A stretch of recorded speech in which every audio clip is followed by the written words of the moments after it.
And as you can see by the screen, we have gotten ourselves a new update with, wait for it, another SUV, common NPC traffic car. What do I mean by that? Well, the last few months since January, we've been getting SUVs added to the game. We had the Toyota CHR, the Mercedes Unimog, which isn't an SUV, but it's a rather interesting vehicle. We recently got a K truck, a Honda CR-V, a Mazda CX-30.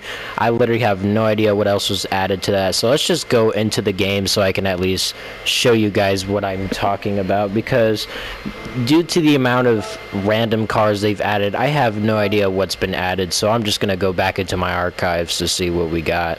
Okay, so here we are. We are inside my garage. So these were last year's cars from last year's few updates, and then if we go up into here, I think, yep, here we are. So this was the January update, and the cars that it consisted of: the CHR, this F3 car, the Ioniq 5N, and I can't remember what else was added. I think it was a Citroen. And then next month we got the Unimog, the Z4, and another car that I forgot. And then we got this Renault Kangoo, which is a underpowered minivan by Renault, along with the CX-30X Smart Edition. And then, of course, we got the 205 GTI, which I was very late to buying. And then last month we got a Suzuki Carry K truck, along with the CR-V Hybrid EV Black Edition, which very interesting name to say the least.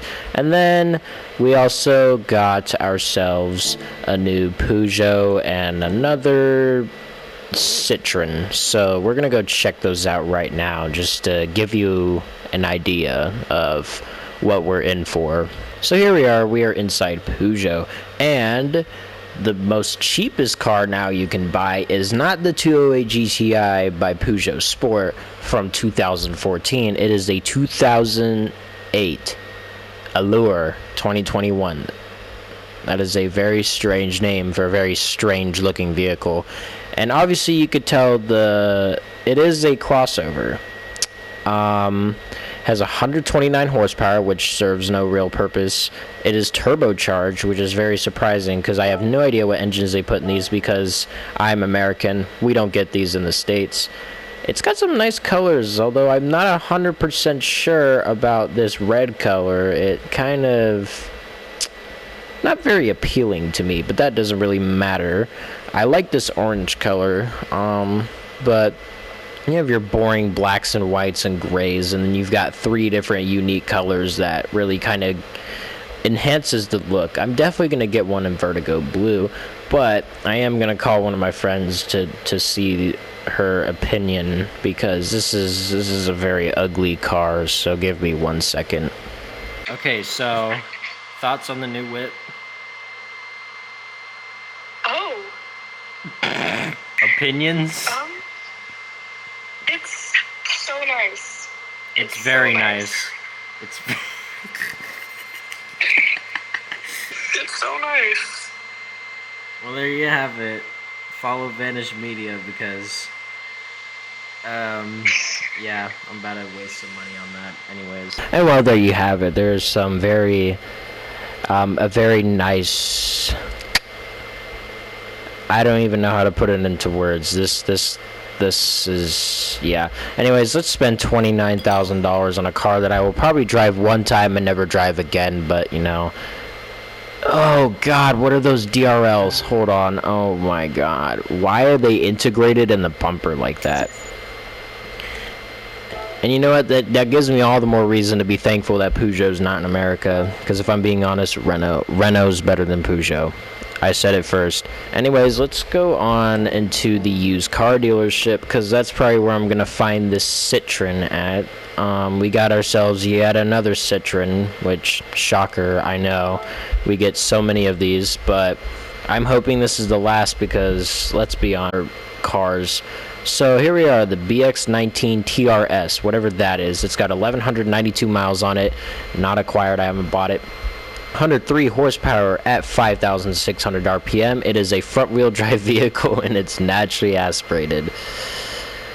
As if this can't get any worse. Alright, well, $30,000 is not bad for a rather interesting looking hatchback thing, whatever that is. Anyways,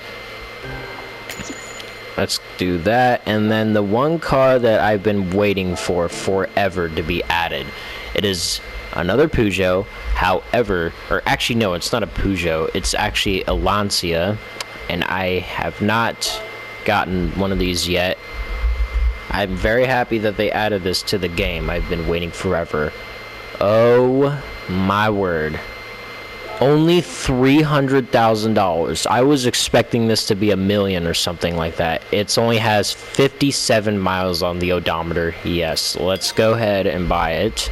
I'm very happy that we finally got an Integrale rally car, but I'm going to test drive this after I finish driving the economy boxes in question that were added to the game, which, if you didn't see my Instagram or my YouTube posts, I was actually going to make this video last month. However, my computer broke, so that prevented me from making the video. It was already done, nearly at the finish line. It was uploading, and then once my computer broke, I wasn't able to upload it. So yeah, this is basically going to make up for it, considering we got some even more interesting additions to the game in my absence. So yeah, anyways, I really want to buy the Sauber Mercedes C9, but I don't have $3.5 million to spare. Story of my life. Alright, well, I hope you guys enjoyed the thumbnail, but yeah, so of course we had to add 3 economy cars. And my phone's going off. I'll be right back. Alrighty, here we go. We are in the Peugeot 2008 Allure, if I said that correctly. A thing that I noticed is that the RPM gauges are actually backwards. If you can see that, the red line is to the left rather than to the right in a standard normal car. So I think I did get what I paid for $29,000, right? Well, we're gonna see on the track. And then something I just noticed, there is carbon fiber on the doors. Is it real carbon fiber? I'm not sure, but I'm not going to go in depth on that. So yeah, let's drive the car. 0 miles on the clock. Let's see how it does. Also, right off the bat, you can tell it's rather sluggish. Let me pop myself in the automatic, because I don't think this car actually has shift paddles to make a semi-automatic transmission. So I popped it back into automatic and we're gonna drive. So I don't know, I think I'm in miles per hour. So for 100 horsepower, let's do a little launch. Oh, that's funny. I can actually redline the car. There is no rev limiter like some of these cars. Also, look at the that's weird. I've never seen a shader or whatever that thing is. I'm a certified mechanic and I don't even know what the thing is that reads out the RPMs. The little stick. Good. Anyways, let's start by launching it.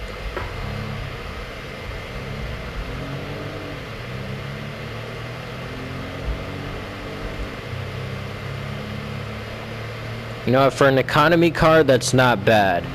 But I can tell you that a 2007 Scion XB can do better, speaking from experience. Anyways, let's brake into the corner.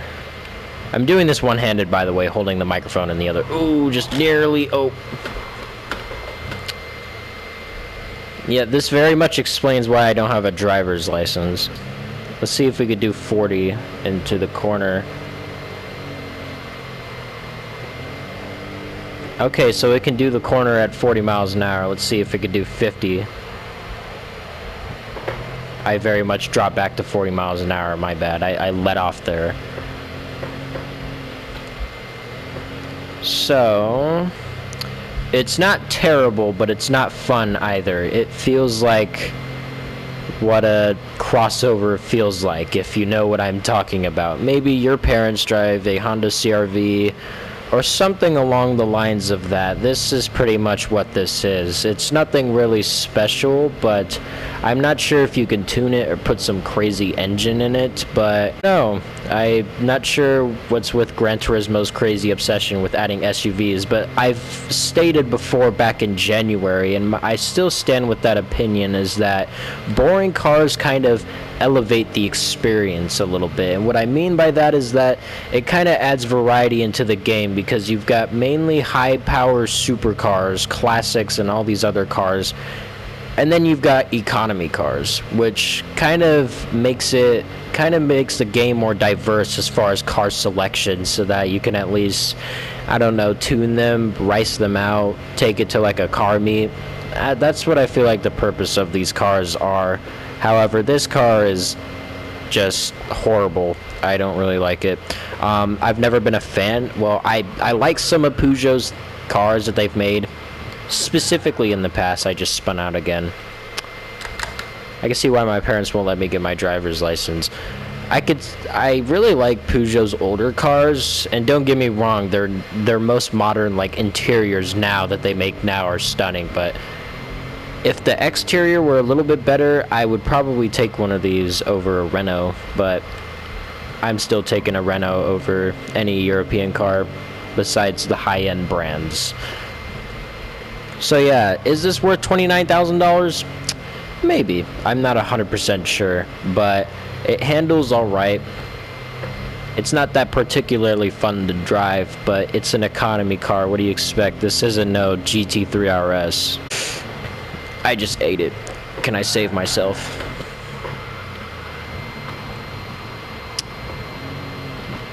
Anyways, your Uber has arrived. Let's actually get serious for a second. I don't know if I want to put down the microphone and use two hands, but I can control this car with one hand, so I'm pretty fine.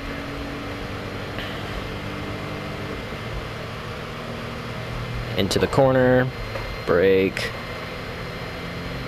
Even harder braking.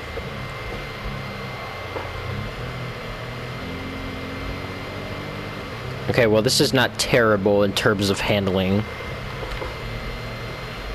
Can I go 40 around here? Oh, I'm getting massive oversteer. Oh, I think I went into the pit lanes. Let's not do that. I did not cut across the track limits. Just ignore what you just witnessed. So yeah, we've put 3 miles on this economy box. Not sure if I want to take that any further. Oh my god, I'm going way too fast. Hold up. Front wheel drive, you gotta love it.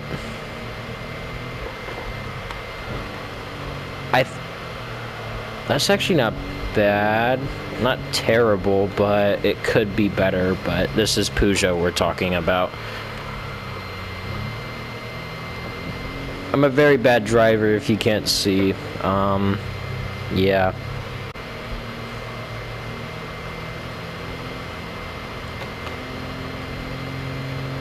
Oh, this corner is so blind I can't even see it. I can't even... Okay. That corner comes out of nowhere. So yeah, final verdict, it's not terrible. It could be better, but it's a Peugeot. I think I just noticed some carbon fiber on the dashboard. I don't think it's real. So yeah, let's try and just... Oh, I was going way too fast and I slammed on the brakes. I think my wheels locked up. Anyways.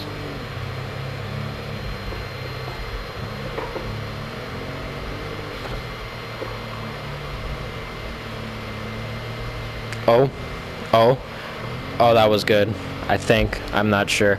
So yeah, that's the Peugeot 2008 Allure 2021.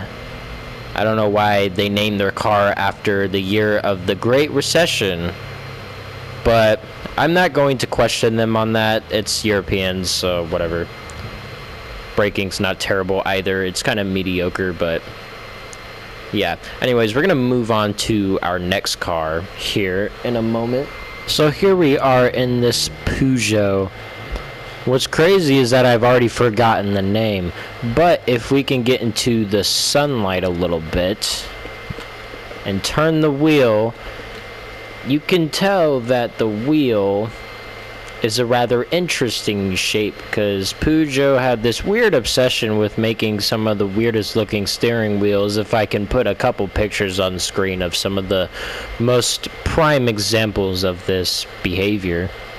But nonetheless, there's no bezels or buttons on the steering wheel for 80s car, which is funny because my friend's pickup truck of 1988, who had buttons on it, they didn't actually work.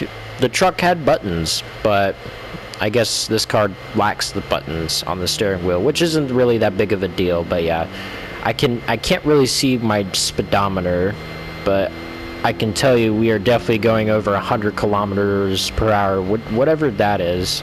Sorry, I'm a pesky American. I can't read kilometers. For front-wheel drive, this doesn't drive. It's actually pretty good for a front-wheel drive hatchback. Handles really nice. Holy, okay. I forgot how tight this turn was. That's my bad. So yeah, this really has a rather interesting interior design, but I bet you that people back in 1987 would have saw this as futuristic, which is pretty understandable. The brakes work really well, and I just crashed. I'm gonna hit the gate. I forgot how to shift into reverse since I'm in the automatic transmission. I'm going forward. I'm not going backwards. Alright, well, I basically just fixed it, so that was a hard bump. So yeah, for front wheel drive, it's not that bad, actually. It's pretty fast, so I can't imagine with a little bit of tuning you can make it go a lot faster. Anyways, enough with the talking, let's get into this corner. Hard, hard, hard, hard into the braking.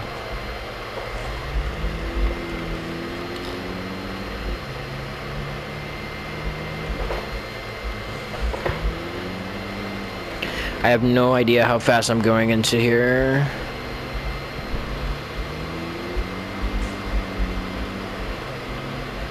That's actually not bad. For a car of this size, I would have expected it to do so much worse, but I am actually pretty much blown away with how well this handles for a family hatchback station wagon. I don't know what I would classify this as, but yeah. So, impressions, 10 out of 10. That's all I gotta say. It handles very nicely. It's actually kind of fun to drive, but I suck at driving, so with just one hand, can't really take it to the limits without setting the mic down. So yeah, for 1987, not too bad. Here we go, Lancia Delta Integrale. I'm gonna leave it in automatic because I'm using one hand for this. Oh my god, this thing is insane already. Let's just floor it. Oh yeah. I don't even know how fast I'm going. That's even more scary. It doesn't even tell you. Brake hard, hard, hard into the corner. I very much brake so early. Oh, the handling is crazy. I bet you I could throw it around on the track.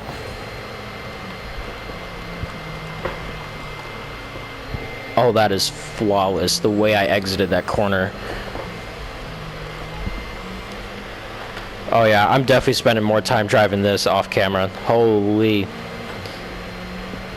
For $300,000, which is cheaper than any new rally car for sale at Brand Central, I recommend you get this over any modern car besides the Ford Focus RS. But this car is crazy fast. Oh my god. I don't even know how fast I'm going, which is even more scary. It just tells me what gear I'm in and temperature readings. Can I get the corner? Can I get the corner? Oh my god. I kind of went off track a little bit. Here we go.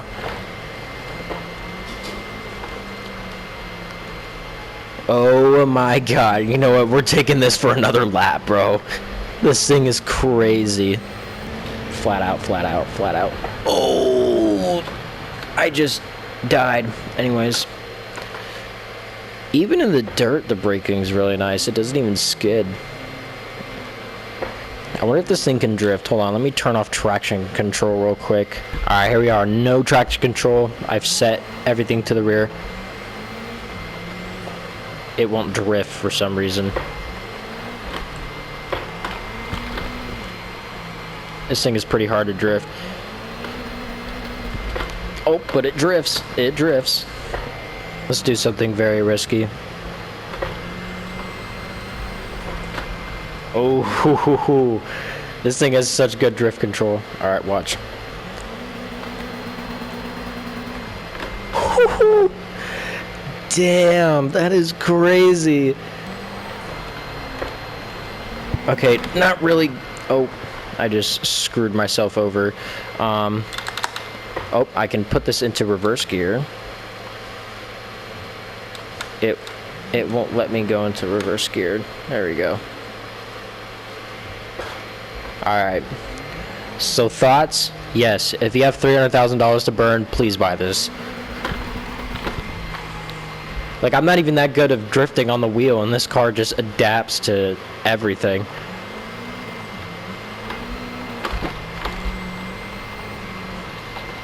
Almost nearly there. Oh, that was way too sharp. All right, here we go. Nope, this corner's way too tight. I can't. I'm getting there, guys. I'm getting there. Whew. This thing is insane. Oh, here we go.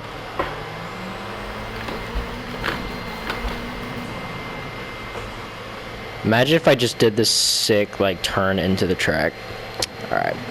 So there you have it. This update was rather interesting, to say the least, and this is the only good car that we ever got. I can't see where I'm going. So, yeah. I wonder what next month has for us in store, but I can't imagine we're going to get another economy car, which is fine. I mean, as long as it's not as mediocre as the 2008. Anyways, thank you guys for watching. I'm definitely going to drive this car more off camera, so yeah, I will see you guys in the next upload. So yeah, if you enjoyed, like and subscribe. Thank you. Alright, see ya.